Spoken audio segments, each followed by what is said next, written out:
Welcome class 10 champions. अगर आप chemistry में 100% मार्क्स लाने का सपना देख रहे हैं तो आप बिल्कुल सही जगह पे हैं। आज के इस वन शॉट रिवीजन क्लास में हम सारे के सारे इंपॉर्टेंट टॉपिक्स कवर करने वाले हैं, वो भी बिल्कुल आसान और सिंपल तरीके से। यदि आपको केमिस्ट्री के रिएक्शन के प्रोडक्ट्स याद नहीं रहते या फिर उसको लेकर किसी प्रकार का प्रॉब्लम है आपके साथ, तो आप बिल्कुल सही जगह पे हैं। ये वीडियो आपके लिए एक ऐसे टूल की तरह काम करेगा जो कि आपकी तैयारी को, आपकी प्रिपरेशन को एक दोगुनी स्पीड दे देगा। तो चलिए बिना किसी डिले किए स्टार्ट करते हैं अपनी इस जर्नी को towards 100% marks in chemistry.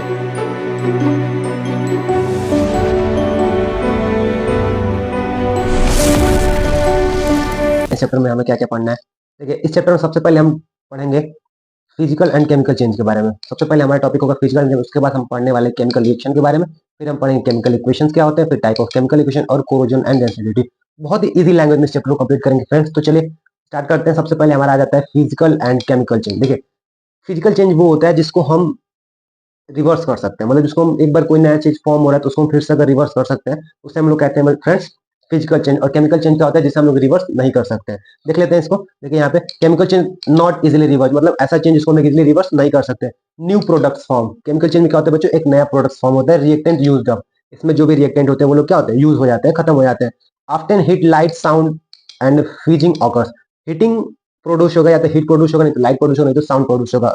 And अगला पॉइंट हो जाता है इलेक्ट्रिसिटी में भी प्रोड्यूस, मतलब इसमें हो सकता है कि इलेक्ट्रिसिटी भी क्या हो जाए बच्चों, प्रोड्यूस हो जाए। जैसे हम लोग एग्जांपल देख लेते हैं वुड बर्निंग। यहाँ पे हम एग्जांपल दिया गया वुड बर्निंग। जैसे मान लीजिए लकड़ी है, कोई अगर लकड़ी बाय द वे जल गई तो क्या हम वापस उससे लकड़ी पा सकते हैं? नहीं, नहीं पा सकते। तो ऐसे चेंज जिसको हम लोग रिवर्स नहीं कर सकते या फिर उससे वापस हम लोग रिएक्टेंट नहीं पा सकते, उससे हम लोग क्या कहते हैं फ्रेंड्स, केमिकल चेंजेस। अब देख लेते हैं फिजिकल चेंज क्या होता है। फिजिकल चेंज वो होता है जो इजिली रिवर्सिबल हो जाए, मतलब कि एक बार हम उससे कोई चीज बना रहे हैं, उससे अगर हम वापस कोई जो चीज शुरू किए थे वहां पे पहुंच जाते हैं तो उसे हम लोग कहते हैं फिजिकल चेंज। जैसे हम लोग मान लीजिए अगर वाटर से आइस बना रहे हैं, हम चाहे तो फिर से आइस से वाटर गेन कर सकते हैं। ऐसे चेंज को हम लोग क्या कहते हैं friends, physical change. No new products form, मतलब इसमें कोई नया प्रोडक्ट फॉर्म नहीं होता है, केवल केवल क्या होता है, उसका स्टेट चेंज हो जाता है, केवल केवल उसका स्टेट चेंज। जैसे एग्जांपल हो गया हमारा melting of ice. I hope आपको ये चीजें क्लियर हो गई। चलते हैं अगले टॉपिक की तरफ।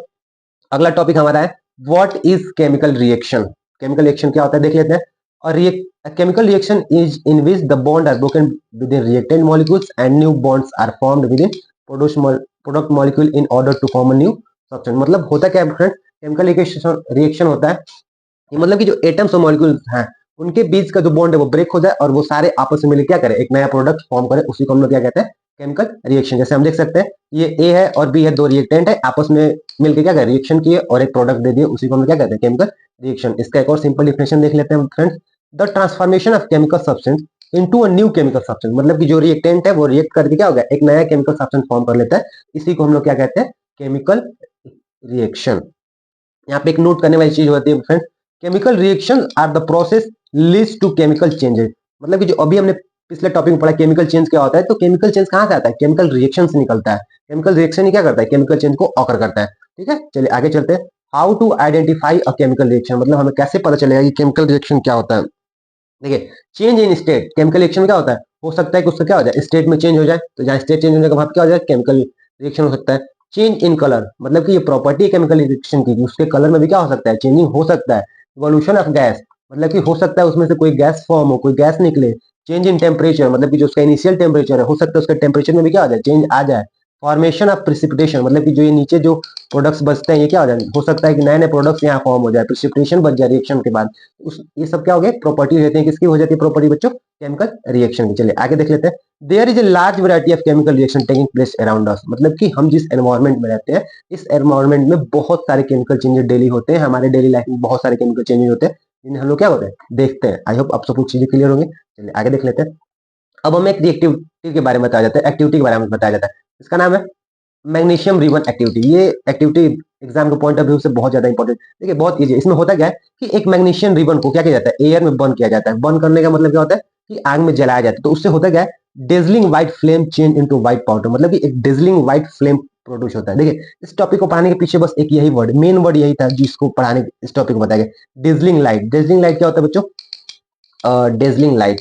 देखिए डेजलिंग लाइट एक ऐसा लाइट होता है ना जिसको हम क्या करते हैं, खुली आंखों से नहीं देख सकते हैं। मतलब कि अगर हम खुली आंखों से देखेंगे तो हो सकता है कि हमारी आई क्या हो जाए, डैमेज हो जाए। इसलिए यहाँ पे डेजलिंग, यहाँ से हो सकता है आपके बोर्ड के एग्जाम में क्वेश्चन पूछा जाए कि what changes are occur in magnesium ribbon bond. तो आपको ये बताना पड़ेगा कि जब कभी मैग्नीशियम का ऑक्सीजन से रिएक्शन होता है तो बनता है क्या फ्रेंड्स, बनता है मैग्नीशियम ऑक्साइड और उसके साथ प्रोड्यूस होता है लाइट और प्लस में हीट। तो यहाँ पे जो ये लाइट फॉर्म हो रहा है दोस्तों, ये जो लाइट फॉर्म हो रहा है ये क्या होता है, ये डेजलिंग व्हाइट लाइट। और डेजलिंग व्हाइट लाइट मतलब क्या होता है, हमारे आईज के लिए बहुत ज्यादा हार्मफुल होता है, इसीलिए ये एक्टिविटी आपके कोर्स में दिया है। ये इंपॉर्टेंट है कि हमें ये पता होना चाहिए डेजलिंग लाइट, लाइट जो फॉर्म होगा बहुत ज्यादा क्या होगा, हानिकारक होगा हमारे लिए। अगला चलते हैं, अगला हमारा टॉपिक है केमिकल इक्वेशन। देखिए किसी भी केमिकल रिएक्शन को अगर सिंबॉलिक फॉर्म में हम रिप्रेजेंट कर देते हैं तो उसी को हम लोग क्या कहते हैं, केमिकल इक्वेशन। और chemical equation is the symbolic representation of the chemical reaction. अभी जो हमने बातें किया कि अगर किसी केमिकल रिएक्शन को क्या करते हैं, सिंबॉलिक फॉर्म में रिप्रेजेंट कर देते हैं तो उसी को हम लोग क्या कहते हैं, केमिकल इक्वेशन। जैसे ए और बी है, इसको प्रोडक्शन बन गया ए और ए बी, ये क्या हो गया, ये हमारा हो गया केमिकल इक्वेशन। अब देखिए केमिकल रिएक्शन में जो ये इस साइड जो होता है, रिएक्शन से जो पहले होता है, इसको हम लोग क्या कहते हैं बच्चों, इसको हम लोग कहते हैं रिएक्टेंट। और जो केमिकल रिएक्शन में जो बाद में प्रोड्यूस होता है, रिजल्ट जो निकलता है, उसको हम लोग क्या कहते हैं, प्रोडक्ट।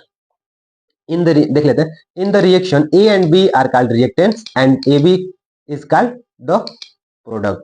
मतलब किसी रिएक्शन में दो ही चीजें होती है, एक होता है रिएक्टेंट और एक होता है प्रोडक्ट। तो जो रिएक्शन से पहले होता है उसको कहते हैं रिएक्टेंट, जो रिएक्शन के बाद में होता है उसको क्या कहते हैं, प्रोडक्ट कहते हैं। जैसे देख लीजिए NaCl का देख लेते हैं, Na सोडियम है, क्लोरीन है, ये रिएक्टेंट है, और जो प्रोडक्ट फॉर्म हुआ उसको क्या कहते हैं, प्रोडक्ट कहते हैं। आई होप आपको सारी चीजें क्लियर होंगी। चलिए अगले टॉपिक पे चलते हैं। जैसे मैग्नीशियम ऑक्साइड है, जो अभी हमने पहले एक्टिविटी में देखा, मैग्नीशियम और ऑक्सीजन, मैग्नीशियम ऑक्साइड फॉर्म करता है। देखिए ये मैग्नीशियम ऑक्सीजन एक करके मैग्नीशियम ऑक्साइड फॉर्म कर रहा है, प्लस यहाँ से निकलेगा लाइट और प्लस में निकलेगा हीट। और ये लाइट निकलता है, ये क्या होता है, डेजलिंग लाइट है। आपको याद होगा जो डेजलिंग लाइट अभी हमने पढ़ा था वो। But this equation is unbalance. आप यहाँ पे देखिए अनबैलेंस, नेट वर्ड हमारे सामने आ रहा है, दिस इक्वेशन इज अनबैलेंस। आप ध्यान से देखेंगे कि रिएक्टेंट साइड में ऑक्सीजन कितने हैं बच्चों, दो है। यहाँ देखिए दो ऑक्सीजन है ना, लेकिन प्रोडक्ट साइड में कितना ऑक्सीजन है, एक ही ऑक्सीजन है। मतलब कि ये जो रिएक्शन है क्या है, केमिकली बैलेंस नहीं है। तो हमें इक्वेशन क्या करना है, केमिस्ट्री में हमें इक्वेशंस को बैलेंस करना पड़ता है। तो अब बात आती है कि इस इक्वेशन को हम लोग बैलेंस कैसे करते हैं।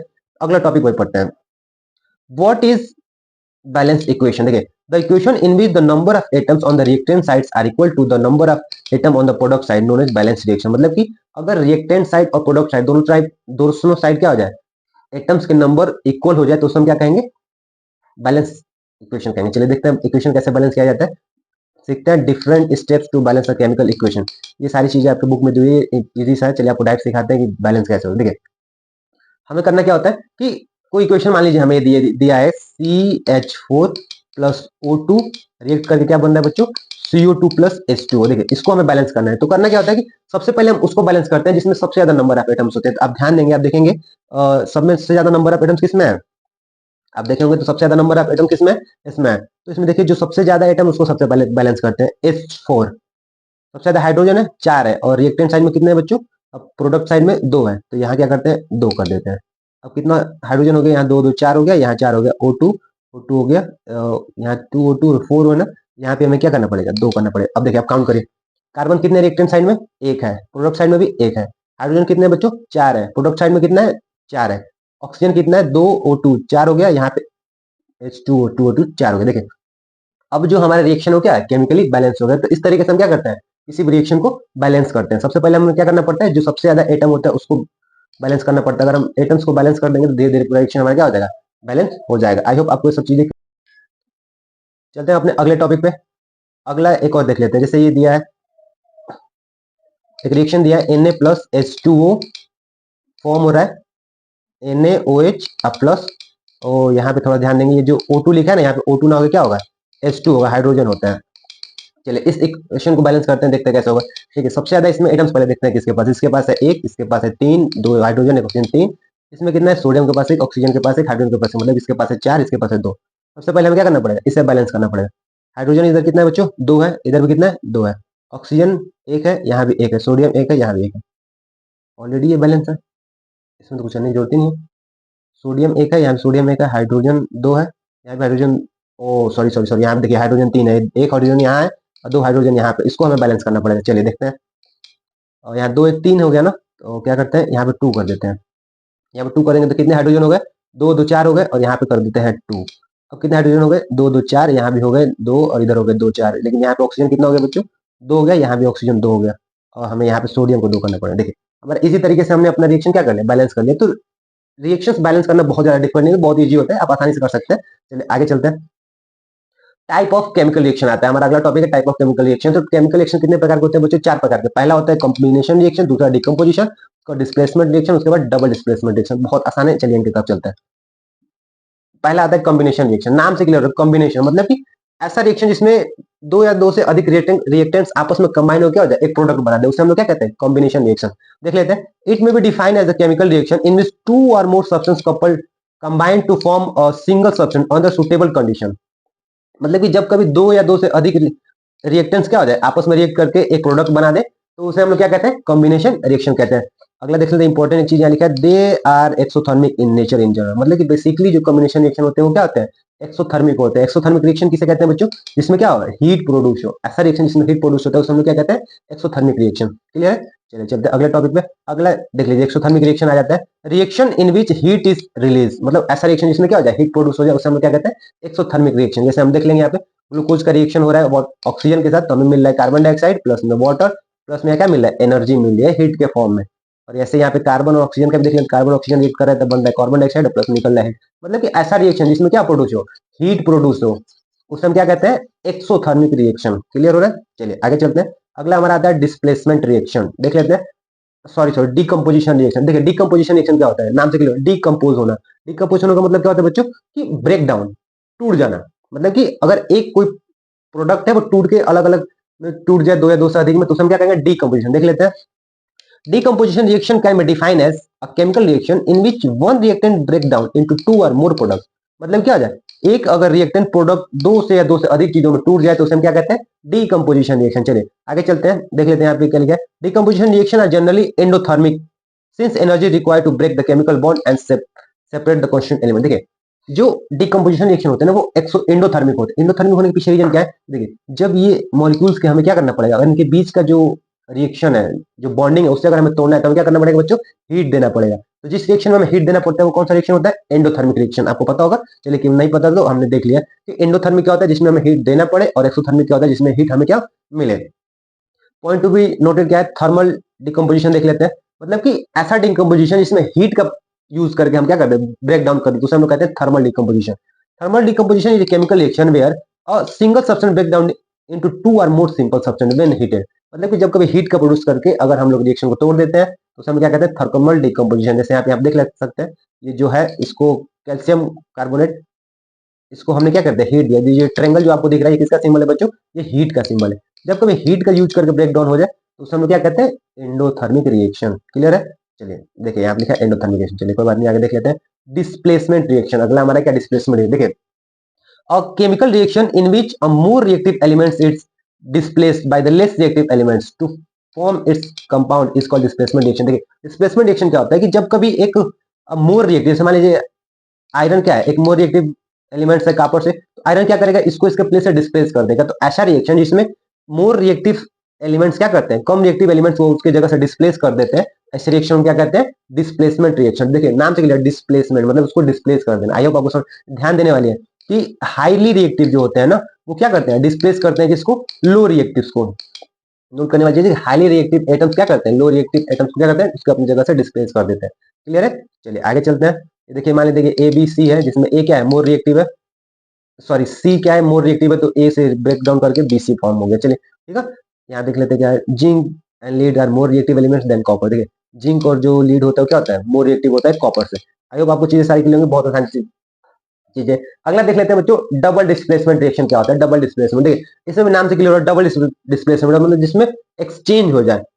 देखिए जैसे यहाँ पे सोडियम है, सोडियम सल्फेट, और यहाँ पे बेरियम क्लोराइड। देखिए सोडियम अपना स्पेस छोड़ देगा और यहाँ से बेरियम अपना स्पेस छोड़ देगा, और बेरियम सल्फेट बन गया और यहाँ बन गया सोडियम क्लोराइड। मतलब दोनों आपस में क्या हो गया बच्चों, एक्सचेंज हो गए। मतलब कि डबल डिस्प्लेट में ये इसके पास चला गया और दूसरा वाला इसके पास आ गया, तो ऐसा रिएक्शन होता है, उसे हम लोग क्या कहते हैं, डबल डिस्प्लेसमेंट रिएक्शन। क्लियर है सारी चीजें, चलिए अब एक इंपॉर्टेंट टॉपिक यहाँ पे आता है, ऑक्सीडेशन एंड रिडक्शन। बहुत इजी है, समझते हैं क्या होता है, आसानी से समझेंगे। If a substance gain oxygen during a reaction it's said to be oxidation. मतलब देखिए अगर कोई ऐसा रिएक्शन हो रहा है जिसमें एटम्स क्या कर रहे हैं, ऑक्सीजन को गेन कर रहे हैं, अगर हम ऑक्सीजन को गेन करेंगे तो क्या होगा, होगा ऑक्सीडाइजेशन। क्लियर है, if a substance lose oxygen during a reaction it is said to be reduction. और अगर बाय द वे रिएक्शन में क्या ऑक्सीजन क्या हो जाए बच्चों, लूज हो जाए, मतलब निकल जाए, तो इसे हम क्या कहते हैं, रिडक्शन भी कहते हैं, रिड्यूस रिएक्शन कहते हैं। If a substance lose hydrogen during a reaction, it is said to be oxide।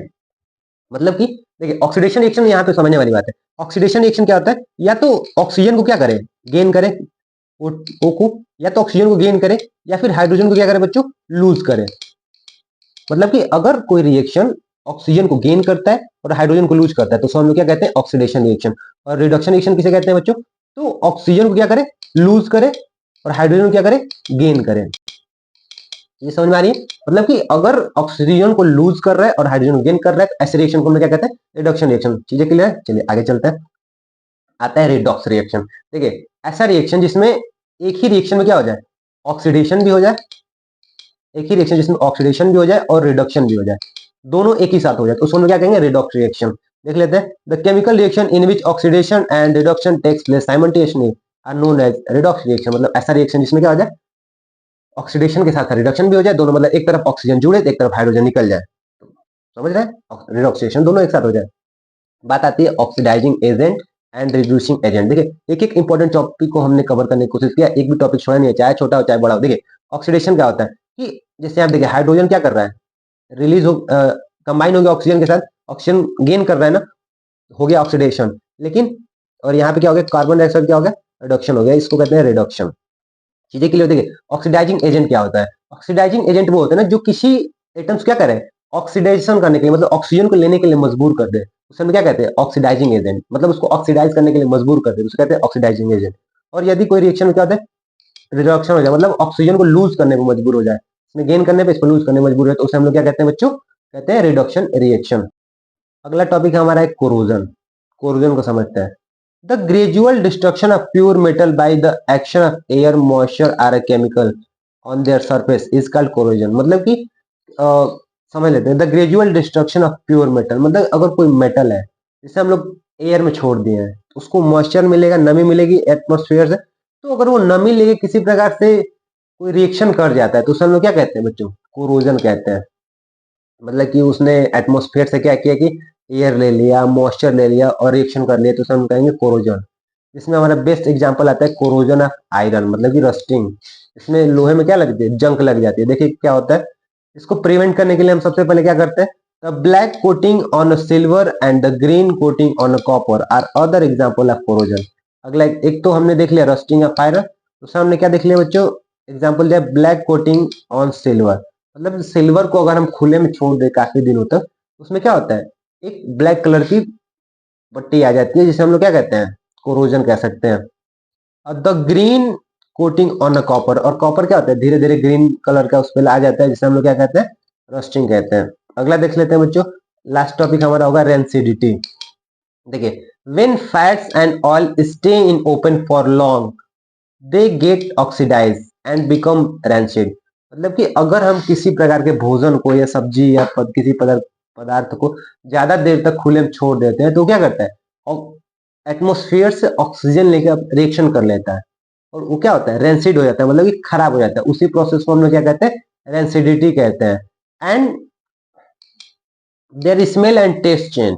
और जब रेंसिडिटी हो जाएगा तो उसका स्मेल और टेस्ट क्या हो जाएगा, चेंज हो जाएगा, और वो हमारे हेल्थ के लिए क्या हो जाएगा, काफी ज्यादा हार्मफुल हो जाएगा। अगला देख लेते हैं, वे टू प्रिवेंट रेंसिडिटी, मतलब इससे हम कैसे बचा सकते हैं, एडिंग एंटी ऑक्सीडेंट्स। मतलब कि हम ऐसे ऑक्सीडेंट्स उसमें ऐड कर दें जो एंटी ऑक्सीडेंट्स हो, मतलब कि ऑक्सीजन से रिएक्शन करने से क्या कर दे, रोक दे, तो हमारा भोजन क्या होगा बच्चों, खराब नहीं होगा। अगला है storing food item in air tight container. या तो हम जो हमारा फूड आइटम्स है उसको क्या करें, एक कंटेनर में पूरी तरीके से सील पैक कर दे, जिससे उसके अंदर ऑक्सीजन ना जाए। और जब ऑक्सीजन नहीं जाएगा तो वो ऑक्सीजन से रिएक्शन नहीं करेगा, जब ऑक्सीजन से रिएक्शन नहीं करेगा तो क्या होगा, रेंसिडिटी नहीं होगा। तो ऐसे में हम बचा सकते हैं। कीप फूड इन रेफ्रिजरेटर, या फिर हम अपने भोजन क्या करें, किसी ऐसे ठंडे प्लेस पे रख दे, जैसे फ्रीज में रख दे, जिससे कि वो खराब ना हो जाए। तो इस तरीके से हम अपने भोजन क्या कर सकते हैं बच्चों, बचा सकते हैं। आई होप आपको ये सारी चीजें क्लियर हो गई होंगी। इसी प्रकार का अगर कोई कंफ्यूजन होता है चैप्टर को लेके, तो आप डायरेक्ट कमेंट कर सकते हैं, हम आपके क्वेश्चन के आप जरूर जवाब देंगे। और चैनल को लाइक सब्सक्राइब जरूर कर लेंगे।